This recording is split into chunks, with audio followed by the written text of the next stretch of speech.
বিসমিল্লাহির রহমানির রহিম। আসসালামু আলাইকুম everyone, welcome to Jewel Homi all viewers, সকলে কেমন আছেন? নিশ্চয়ই সবাই ভালো আছেন। আজ আপনার মাঝে একটি নতুন স্পেশালিস্ট ভিডিও নিয়ে হাজির হয়েছি। ভিডিওটি হলো পুরুষের সেক্স কমে গেলে হোমিওতে যা করণীয়। দেখেন এভরিওয়ান, এটি একটি ইম্পর্টেন্ট একটি ডিজিজ। যৌবনকালে আমরা অস্বাভাবিক উপায়ে আমরা হস্তমিথুন করি, কিংবা আমরা রাতে ঘুমানোর পূর্বে আমরা বিভিন্ন ধরনের ব্রো ফিল্ম বা মন্দ ছবি দেখি। এর ফলে আমাদের মাঝে অনেক সময় দেখা যাচ্ছে যে আমাদের সেক্স জিনিসটা নষ্ট হয়ে যেতে পারে। অনেক সময় দেখা যাচ্ছে যে আমাদের মাঝে কোষ্ঠকাঠিন্যতা বা অর্শ বা কৃমিজনিত উপসর্গ কারণেও আমাদের আস্তে আস্তে পুরুষের যে সেক্স সেটা আস্তে আস্তে কমে যেতে পারে। সো এভরিওয়ান, এই রোগটি আমাদের মাঝে হলে হোমিওতে যা করণীয় হলো তা হলো, এই রোগ আক্রান্ত ব্যক্তিটি যদি কম বয়সী হয় এবং রাতে প্রায় যদি হস্তমিথুন করে এবং এর ফলে আস্তে আস্তে তার যদি সেক্স কমে যেতে থাকে, এই ক্ষেত্রে আমরা যেহেতু সেবন করতে পারি সেটা হলো অ্যাসিড ফস মাদার। আমরা 10 ফোঁটা করে সকাল বিকাল 2 বার সেবন করতে পারি।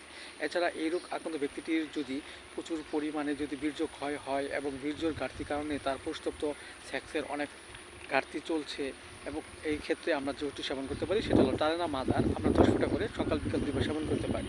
এছাড়া এই রোগ আক্রান্ত ব্যক্তিটির যদি অল্প কথায় বা কোনো কিছু থাকার ফলে যদি তার অল্পতেই বীর্য বের হয়ে যায় এবং স্ত্রী সহবাসের সময় মিলনে অল্পতেই যদি তার বীর্য আউট হয়ে যায়, এই ক্ষেত্রে আমরা যেহেতু সেবন করবো সেটা হলো ডোফালুটিয়া মাদার। আমরা 10 ফোঁটা করে সকাল বিকাল 2 বার সেবন করতে পারি।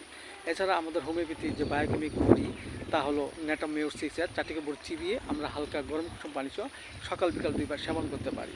পাশাপাশি আমরা হোমিওপ্যাথিতে পথ্য হিসেবে কিছু গ্রহণ করতে পারি, তা হলো আমরা প্রতিদিন অন্তত 1 গ্লাস জুস এবং দেখা যাচ্ছে যে একটি ডিম এবং খেজুর, কিশমিশ ইত্যাদি খাবো। এতে করে আমাদের মাঝে পুরুষের যে সেক্সের যে সমস্যাটা দেখা দিয়েছে তা আস্তে আস্তে দূর হয়ে যাবে এবং আস্তে আস্তে আমাদের যে সেক্স সেটা আস্তে আস্তে বাড়বে এবং আমাদের মধ্যে স্বস্তিবোধতা ফিরে আসবে। সো এভরিওয়ান, ভিডিওটি ভালো লাগলে অবশ্যই আপনারা সাবস্ক্রাইব করবেন, পাশে থাকবেন।